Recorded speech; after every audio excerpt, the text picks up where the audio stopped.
Cette revue de la presse vous est offerte par le ministère camerounais des Transports. Chers conducteurs, l'excès de vitesse ou la vie, il faut choisir. L'inattention, l'imprudence, l'impatience ne vont pas avec le volant. Ceci est un message du ministère des Transports. Bonjour à tous et merci de nous écouter.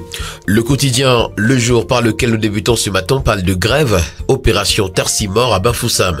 Ces conducteurs urbains dénoncent des tracasseries policières et les nouvelles mesures de transport dans la ville en vigueur depuis la délocalisation de la gare routière du marché B pour le carrefour Bamungoum.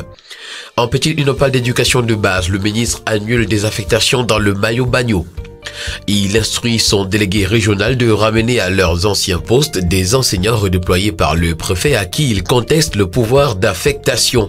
Joueuse africaine de l'année, 4 lionnes nominées également. Toutes ces informations sont à retrouver dans les colonnes du quotidien Le Jour. À la une du quotidien Le Messager, 12 ans sans Pius et le combat continue. Attendu en Afrique du Sud pour vivre la finale du Mondial 2010, Grand Camarade s'était rendu plus tôt à une conférence sur l'avenir du Cameroun aux États-Unis, répondant ainsi à l'appel de la mort. Nous renseigne ce matin des pages 6 à 7, le quotidien Le Messager. On parle de faits qu'a volé ce matin en page 11 à Boem dans le viseur du compte Supé. Au tribunal, l'affaire Brian Boris Fombo et puis presse en danger. Le directeur de publication du Messager menacé de mort.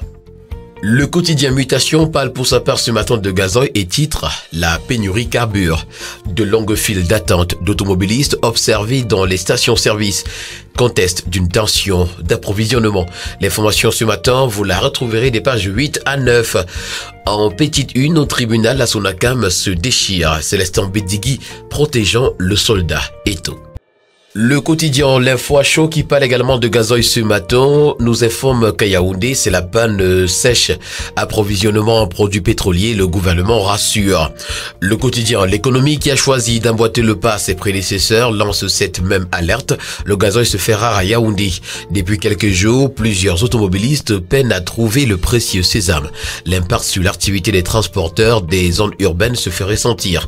Dans un communiqué rendu public hier, Gaston Elundwe Somba, ministre de l'eau et de l'énergie, souligne entre autres que 22 000 mètres cubes de gazoil sont en cours de déchargement et mis progressivement à la consommation.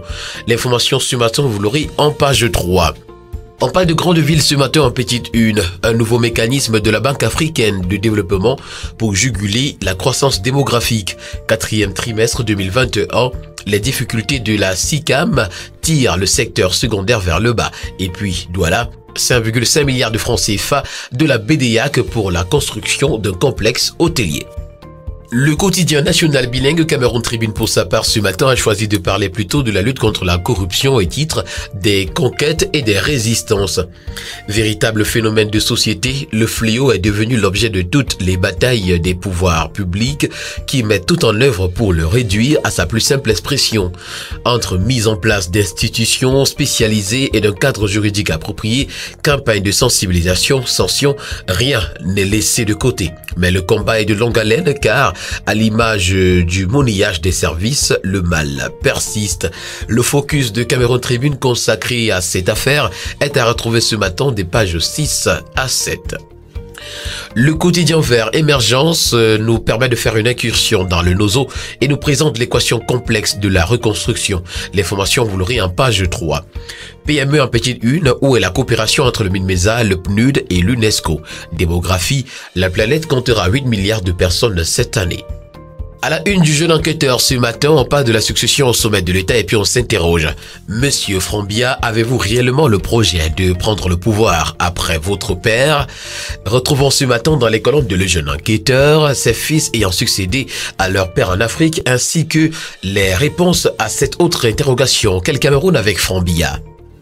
Avec l'hebdomadaire Vision économique, nous parlons de développement du secteur touristique. L'architecture urbaine s'enrichit d'un hôtel 4 étoiles. Le projet porté par le groupe Bellavie est financé à hauteur de 55,5 milliards de francs CFA par la Banque de développement des États de l'Afrique centrale, la BEDEAC. Par cette action en faveur du secteur privé, la BEDEAC encourage les projets à fort potentiel d'emploi en facilitant ainsi l'émergence économique des PME en Afrique. L'information ce matin, vous l'aurez en page 7. 225 kVA injectés dans le réseau électrique. Le ministre Elundou Essomba met fin au délestage dans les régions de l'Ouest, du Nord-Ouest et du Sud-Ouest, nous renseigne donc ce matin l'hebdomadaire Vision économique.